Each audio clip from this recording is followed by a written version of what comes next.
question. If you and I were to sit down and talk, what is the one thing you would want to talk about? What's your favorite topic? Me, I love Texas Rangers baseball. What is it for you? Is it real estate? Is it money? Is it sports? Is it investing? Is it your family?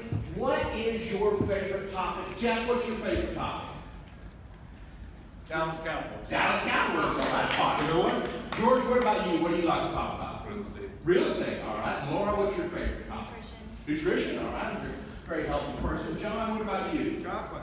Chocolate, okay, all right. If you remember, Arsha, what's your favorite topic? Dancing. Dancing, like kind of dancing. Ballroom. Ballroom. Kelly, what do you like to talk about? Vacations. Boyd, what about you? Grandchildren. Grandchildren. How many grandchildren do you have? 3 3/4. 3 3/4. And Todd, what's your favorite topic? Trains. Trains. There was a book. It was written in 1936. It's one of the best-selling books ever written. The author of the book was a guy named Dale Carnegie. What was Dale Carnegie's best-selling book? Just say it if you know it. Awesome. How many of you have heard of that book? How to Win Friends and Influence? Oh, good. Yeah. Last week, nobody raised their hand, Jeff. I knew it was tough. Two important money-making facts. Money-making facts come out of this book. And the first money-making fact that comes out of this book is everybody's favorite subject is actually what? Themselves. That's right. Mine's Ron White. According to Dale Carnegie, what's my favorite subject? Guess what? If you don't believe me, talk to me when I'm done here, and I'll prove it to you. My ex-girlfriend used to say the reason we got along so well is we were both in love with the same man.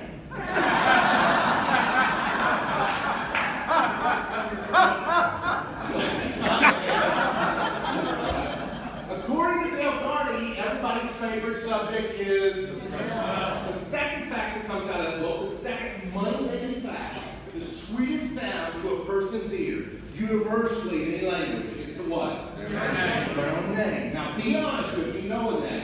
How many times has this happened to you? You're introduced to somebody and you say, hi, my name is Ron, they say their name is Kelly, handshake breaks, and 2 seconds later, what happens? Their name. Does that happen to anybody in here?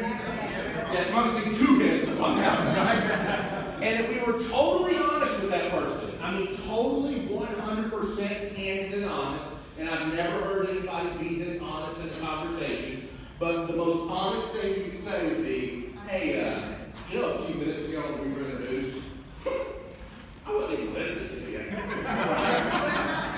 Most of us are a little bit more sneaky. We try to get the name out of the conversation without admitting we don't know it. We'll say, hey, George, I want to introduce you to somebody. This is George. George.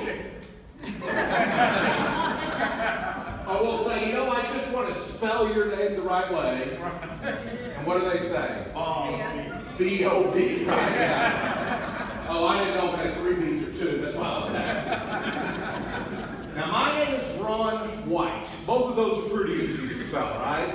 A few years ago, I was on a phone call with a woman, and at the end of the call, she said, sir, I just want to make sure, by the way, for all y'all who heard Ron White was going to be the speaker, and you came in here expecting tater salad. I apologize, okay? Yeah, I know, I'm sorry. But you said it, so thank you for that. But a few years ago, I was on a phone call with a woman, and at the end of the call, she said, sir, I just want to make sure I spell your name the right way. Will you spell your first and your last name for me? Kyle, it's Ron White, okay? She wasn't having trouble with my name. She had trouble with the spelling. She forgot my name, and I knew that, Larissa. And I said, ma'am, don't worry about the spelling. It's spelled exactly. I thought it was funny too. She didn't think it was so funny. There was a pause on the other end of the line, and she said, well, would you mind sounding it out for me, please? Here's the point. In a social situation, when that handshake breaks and the name drops to the floor, it's going to be embarrassing. You're at your friend's house. They introduce you to somebody. 2 seconds later, you don't know the name. You're embarrassed. A business situation, though, the handshake breaks and the name drops to the floor. It's not only embarrassing, it could be costly, right? Yeah. Zig Ziglar says people don't care how much you know until they first know how much you care.